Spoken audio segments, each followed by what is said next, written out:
All right, everybody, it is Brad. And Shane. And we're back for another IP2. That's right. Episode. What is it, episode 8? Episode 8. It's becoming like Star Wars now. Like, what's going to happen in this one? Where's Luke going to go from here? Hey, maybe that's what we do. Maybe we take put some Star Wars music in the front. Or just like dramatic, like, in a world where Brad and Shane are talking about things. I like that. Yeah. Well, fancy. Well, what are we talking about today, Shane? We're talking about habits. Habits. And the importance of them. And how we can make new ones and stop old ones. The importance of habits. Yeah, I'll never do those accents again. I get made fun of all the time by people I teach. Okay. Well, what is a habit, Shane? Let's define it first. So habits are actions or patterns that influence behavior that we don't necessarily think about. Gotcha. Right. So, and it said like, upwards of like 97% of the actions we do on a daily basis are not done voluntarily. They're done out of habit. We form them at some time and then we just continue them on and on. So it's actually very small, the percentage of things that we actually voluntarily choose to do. Yeah, it's really interesting because before we started the podcast, that's what I was doing. I was going through and writing down what my habits are. And it's like, I can name a handful of them, but then when I actually start like reflecting on what my habits are, I'm like, man, wow, that's a habit. Like I do that routinely all the time without thinking about it. It's pretty amazing. Well, it's even more than that. Like, and smaller than that. Like your habits are like how you speak and when you move your hands. Like, are you thinking about what you're doing with your hands right now? No. Are you thinking about what you're doing with your leg? Well, are you that's thinking what I was saying. Yeah, my legs bouncing up and down real fast. I'm going like a bunny rabbit. I'm That's like crazy. Doing this little twitchy thing with my fingers. Yeah. It's pretty common. I think we all do things like that. But I mean, those are habits. Okay. So what are some other habits that you found that like you do on a daily basis? Well, I didn't get very far down the list. I think I'm actually going to go back and do this exercise after the podcast and go through and just write down what all my habits are, just as a reflection point to kind of just understand who I am as a person. But I was going through it. Like I've gotten into this habit, this routine of waking up at 4:30 a.m. every single morning. Also running on the elliptical every morning. I do it for a set period of time, which is basically 60 minutes. Jumping in the sauna for 10 minutes after that. I was kind of going through kind of like when my day starts, kind of thinking routine. Of it that way. Like what are the routines and kind of breaking it down that way. And then that's what I'm saying, like you mentioned, like there are these little small things that you don't even know that you're doing that I kind of started getting to. But we've talked about like enzymes and probiotics in previous episodes. I take those at a certain time every single morning whenever I come in from working out. I also drink apple cider vinegar. I've been drinking that pretty religiously for the last probably 4 months, 6 months. I also have a set time that I try to be in bed because I wake up so early. Then I started thinking about the things that I do kind of unknowingly, right? Like washing my hands every time I go to the restroom and using soap, and every time I do something, they're always washing my hands. It's almost like an antibacterial, like I don't want to get sick. Our work environment and everything, we work in a very open floor plan, so I'm like constantly washing my hand with soap and making sure that I don't have any like bacteria or viruses or anything like that. So I think a lot of that just kind of happens subconsciously. Yep. So that's about the extent of it, and that's how far I made it before we started the podcast. But what are some of your habits? There's all kinds of like things I do on a regular basis, like as far as my routine is concerned. I mean, like there's habits of like how I cook my breakfast, like every day, pretty much without fail. I have like the exact same thing, and I make it the exact same way, no matter what. I mean, it tastes awesome every time, but there's like, you know, aspects of the routine there that you get into. But what I found is most important is I start kind of becoming more aware of the habits that I have, is that my mental habits are the most crucial to me, right? Because it's from your thought that all action and behavior spans. Right. So I try to, you know, really be aware of, you know, what are my mental habits. So, and just like the way we cook our breakfast in the morning, or like the nighttime routine that we have, when you wake up first thing in the morning or at different periods through the day, we tend to fall into these mental patterns on a regular basis. So like, I mean, one thing you can ask yourself is like, what's the first thing I think about when I wake up? That's a good one, yeah. You know, what's like when I'm in the car, what's my mental state? What am I thinking about at that time? When I come home from work, what am I thinking about? Like, it's very, very important to focus on developing mental habits, because it influences everything that we do. Yeah, that's really interesting that you say that, because, you know, that in the morning, I wake up at 4:30 a.m. There's a purpose behind that, and that's because I'm up with a very small amount of people. There's no one on the road. There's barely anyone in the gym. Anyway, it's still dark. It gives me time to think, like you're talking about, like like what are those mental habits or mental routines. And that's typically where I'm running on the treadmill, or I'm on the elliptical. I'm listening to audiobooks. I find myself taking the most notes while I'm doing that. I find myself creating the task list for myself throughout that day. That's typically when I have time to myself. So it's really interesting that you bring that up, because as I was going through my list, I wasn't really thinking of those things. I was kind of thinking of like more high level things. Sure. But yeah, now that you bring that up, you know, I can start breaking things down into very small chunks and start realizing what those mental habits are. So yeah, I'm definitely going to go through this exercise, as you and I have been talking about habits and routines. I know you've mentioned you just finished Napoleon Hill's Think and Grow Rich. Yep. I actually just finished it this morning on the elliptical. That's part of why we chose this topic, because it's towards the tail end of the book as you start wrapping the book up. But yeah, what else could we add to habits? There's lots of things that we could add, but I think it's important to understand, like, you know, what is it that you want? This is like what I ask myself. What is it I want out of life, right? I want to be happy, right? I want to be fulfilled in all ways. I want to be fulfilled spiritually, emotionally, in my relationships, in my relationship with God, in my relationship with money, in my relationship with my job and the things that I do. So like that's my goal, right? Like that's well, I guess it's one of my goals, I should say. But like, so I ask myself, what are some things that I can do to move towards that every day and build habits that are going to always be reinforced, you know, no matter what. So one of the things I try to do is, like, you know, if I want to be happy, I think about the things that make me happy, and like, if I'm if I really think about it, you know, when you're grateful, you are so happy, right? So like, one of the things I tried to do, like, is you know, it takes around 30 days or so to build a habit, right? So what I've tried to do is, like, if I want to build a new habit, rather than focus on like 18 things at the same time, I just focus on one for 30 days and really zero in and focus.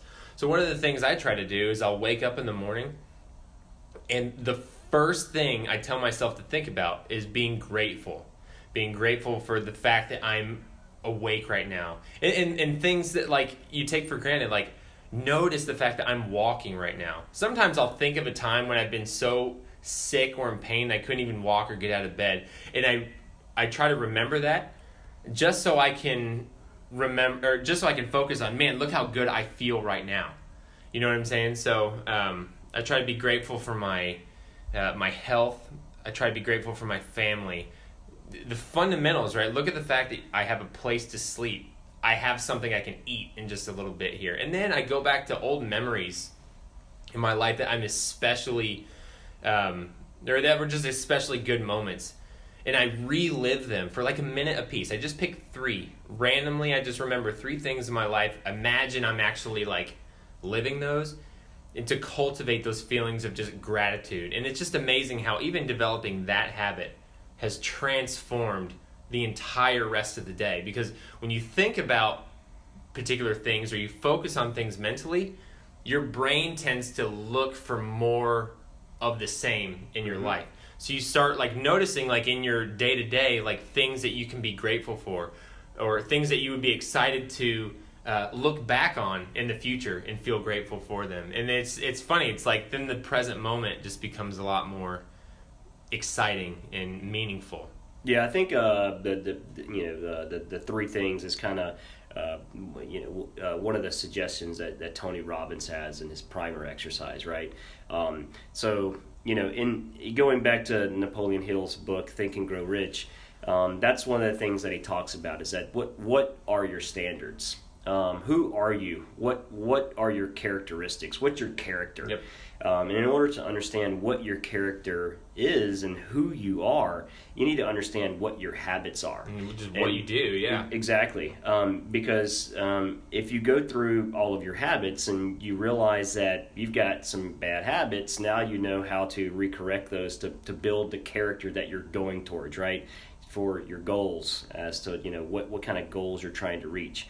Because there are good habits and there are bad habits. Exactly. But those habits that he talks about in the book is basically those of us that lack in habits or misunderstand our habits or don't really know what our habits are. Once you begin to self-reflect on those habits, you begin to understand who you are as an individual. You know what your standards are. You know who you are as a character, and it begins to make it much easier to recorrect. And not only that, but also explain to the world and explain to everyone, who you are as an individual. So I think habits are very important. I know as I go, have gone through this book and I've been talking to you about this over the last couple of weeks.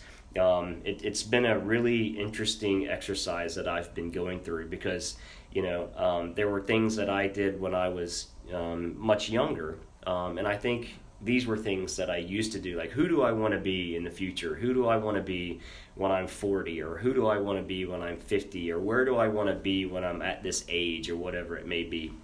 And then, you get a job, you grow older, you have kids, you have a family, and then you get a little comfortable in life. And then you forget about those things. And we've talked about that in other podcasts is then you start realizing some of those things start coming to fruition. And you're like, wait a minute, like this is something I thought about when I was 25 years old. And when those things start happening, especially kind of where I am in life, I'm starting to look around going, wait a minute, this is something that I wanted when I was 25 years old. I put this in my subconscious. I planned for this. And looking back on my past, everything that's led up to this moment is what has gotten me here. And what has gotten me here was that I planned. I put this in my subconscious mind, and unknowingly, throughout habits or whatever, I've gotten to where I am. And so I've started kind of taking a couple steps back and going, this really works. And so it's like, okay, now it's time to get out of the comfort zone. Now it's time to go back to when I was 20, when I was in my early 30s. What are those things? What are those things even when I was a teenager, going back to when I was a teenager? What were those dreams and aspirations that I had? And what are the things that I've reached? And what are the things that I didn't reach? And then understanding why. Why didn't I? Another thing that he talks about in the book is building a council or an invisible council of individuals that you look up to. You and I talked about this the other day because I think you finished the book a couple of days ahead of me. And those are some of the chapters that I got through this morning. But it was really interesting because, when I was in my teenage years, I definitely had individuals that I looked up to. And that's what kind of pushed me into the career that I'm in today. That's what pushed me into, the different types of education that I went into. And, kind of lost track of that a little bit. So it's really interesting to go back and reflect on all that and say, hey, I need to go back and, figure out what these things are, put these down on paper so I can self-reflect and build up some new habits, find out what my bad habits are, get rid of those bad habits, and start setting a direction for the next 20, 30, 40 years. Here's the thing that's fascinating, too, about habits. One of the things that I've heard all the time, and other people say to me is, it's hard to break a bad habit. It's hard, that's something like I accepted for a long time. But then when you were talking, a buddy of mine was brought to my head named Paul. Paul smoked cigarettes forever. He smoked forever. And then it's just like one day he just decided to quit. And I asked him, like, oh my gosh, that's amazing. Like, they say smoking, breaking that habit is one of the hardest things. He's like, no, it's very easy. I'm like, what do you mean it's really easy? Like, a lot of people say it's hard. It's just like, and he gave his reasons why it was easy, and then he just stopped. I mean, he said some parts that were tricky is like, it wasn't the smoking necessarily stopping that and the nicotine addiction that was tough. But it was tough because, like, he had all this free time on his hands. And, like, when you kind of reach a certain point or you talk with a certain person, a lot of times it will trigger that desire to, like, hey, you got to go smoke or whatever. So what he was saying is, like, being aware of those moments is what I had to do, like, in noticing where those trigger points are. I had to notice where those were and just avoid those, and it was just so easy to break that bad habit. And so I was thinking about that a lot, and like, in my own life, there's been habits I've tried to break that everyone told me in all my research, like, that's hard to do, that's hard. And so it was, and then sometimes, like, I'll have a bad habit and just like, no, I'm just going to stop doing that. And then I literally just stopped doing it. Like, for example, the news. The news was a habit. I would get up, I got to look at my phone.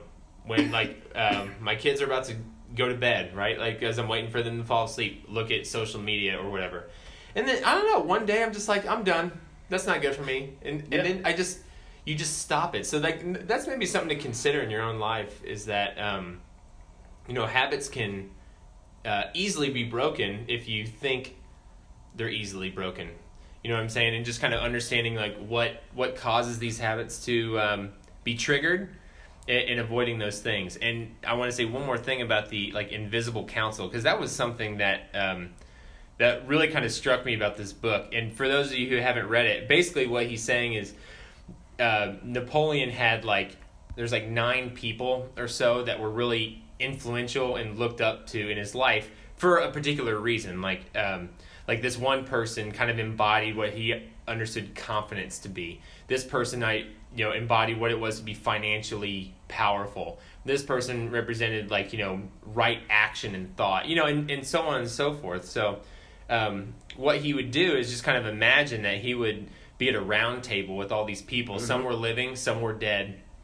But it doesn't matter. I mean, he was just using his imagination, pretending they were all in the room, and he was leading this roundtable discussion, mm-hmm. and they're all there to help him. So his brain kind of took on, when he was imagining, what would Thomas Edison say in this circumstance, and this person and this person. So, like, it's fascinating. It's like, sometimes the best way to become the person you want to be is, I'm not trying to sound trite, is just to already be it. How would that person act? And then just act.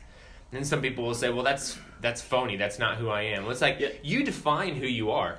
If you want to be that way, just be it. And then if you're being it, that's who you are. It's really interesting because the little back history on what he's talking about as far as the invisible counsel is basically the universal mind. He talks a lot about that. I mean, he talks about being able to tap into the universal mind, and that's basically being able to put things in your subconscious mind, being able to put things in your creative imagination, and then tap into other creative imagination minds in the universal mind, right? And this kind of, I wasn't sure, 'cause it sounded like he actually knew Thomas Edison. I mean, I know Thomas Edison was he did. He worked with him closely. He really looked up to. But one thing scared him when he did this one time, and he had a round table. Thomas Edison came in, said a few things. It seemed extremely real. Yeah. It is an imagination, and he could not tell. He couldn't remember if it actually happened or not, or if it was in his imagination. He went to Thomas Edison and told him about this. And apparently Thomas Edison did something similar. And he's like, no, we were there together. Yeah. And it really kind of spooked him, and he stopped doing the Invisible Council for a couple days because it is extremely powerful. Yeah. And it just shows how the universal mind can work, and you can tap into that. And that's why, going back to, this Invisible Council and tapping into the people that you look up to, or, whoever may be your role models. That's one way of doing it. But going back to habits, you've got to get into that habit. You've got to get into that habit of tapping into that universal mind, getting to that habit of, creating that invisible council and committing to, every day, every week, or whatever it is, tapping into that. Because if not, you'll lose sight of it, right? And also jumping back even a little further, we talked about bad habits. Another word for bad habits are addictions, right? Sure. So, you got to be careful that you're not getting into bad habits, that you're recognizing those bad habits and moving from bad habits to good habits. But yeah, anything else on the habit topic, Shane? Yeah, I mean, I would just say, something I try to do, maybe a suggestion to you all listening, if you're trying to develop good habits, one of the things I try to avoid is rather than I got to break this bad habit, I got to stop doing this thing, it's just my brain starts focusing on the thing that I want to stop doing. And it's even in the book of Job, right? He says what I fear most has happened to me, right? You tend to receive in your actuality the things that you focus your mind on, good or bad. And so that's the rule, right? So whenever I'm trying to build a new habit, rather than trying to stop the old thing, I just try to start the new thing. My focus is on what is the behavior I'm trying to cultivate. If you look at it weeds and wheat, right? If you're kind of sowing, a field of wheat, right? And you have all these weeds growing up. Right. Sometimes it's just don't worry about the weeds, right? Plant more crops. And eventually those crops are going to choke out the weeds. And the reverse is true as well. If you're constantly thinking negative thoughts, well, that's what's going to win out. You tend to receive what you focus on. So focus on the good, focus on the opportunity, and realize that habits are as easy to form or as difficult to form as you make them. And if and a lot of people are saying no, that's BS, habits are hard. You have to work at them really hard. Well, first of all, effort doesn't necessarily mean struggle, right? So effort is part of it. But, I think in a lot of ways we define our reality from the sense that we are the ones that get to put meaning to the events that we experience, to the things that we see, to the things that we hear. Now, the things that we hear and see and those are real, right? There's an actuality there that's universal, but we have the power to choose how we interpret it. Yeah, you have to define it, right? I mean, all the things that I talked about, as far as my routine, drinking apple cider vinegar, that's a popular trend right now, Yeah. But I don't do it because it's a popular trend. I do it because I'm trying to reduce cholesterol and inflammation. Yep. So, I mean, I have a purpose. I have a defined purpose as to why I kick myself in the ass every single day to make sure that I do this and I do this at a certain time. So, you have to define it, whether it's a good habit or a bad habit. You're trying to form a new habit, you have to define it. If you're trying to break a bad habit, you have to define it as well. It's funny that you talked about your buddy that smoked. I used to smoke as well. Yeah. And very interesting. I quit smoking because every time I would drink as a teenager, I don't know, 17, 18, 19, as teenagers, you find those parties that, boys will be beer, boys. kind of telling my age here, but, when I was a younger teenager, you could still buy cigarettes at the age, I think it was 17 or 18. And in the state of Louisiana, you can still buy beer at the age and liquor at the age of 18. Anyway, long story short, every time I would drink and I would smoke, I'd throw up. I was like, what in the hell? What is going on? Why I throw up? And so I finally, after this happening like multiple times, I'm like, this is gross. Like this is why am I smoking? Like I'm throwing up because I'm drinking and then I'm smoking this nasty smoke. It's in my mouth. It's just ugh. Yeah. And I'm just like, whatever. But anyway, I started remembering every single time I wanted to smoke what that tasted like in my mouth. Yeah. And I stopped smoking like that. Yeah. I mean, it was literally probably like your friend was saying. Like he just, he probably stopped like cold turkey. Yeah. Probably took me a week. But after a week of just remembering just that nasty taste in my mouth, I was just like, ugh, because every time I picked up a cigarette and smoked it, I had that taste in my mouth. Yeah. So sometimes it's defining it, right? And when you're trying to break bad habits, it's realizing why you're trying to break them. And sometimes, going out on a limb and defining something pretty gross to assign to that bad habit. So when you pick up that bad habit or you find yourself doing that bad habit, you're just like, ugh, I don't want anything to do with it. Well, it's important to remember about human nature is we tend to avoid pain and seek pleasure. Yep. So if you can associate enough pain or displeasure or discomfort or whatever, sorrow with a particular thing that you do now that you want to stop, a lot of times that's all you need to motivate you to do the opposite. Yeah, that's a good way of looking at it. So yep. Yeah, I think that's good. You have anything else to add? Or? No, I think that's it.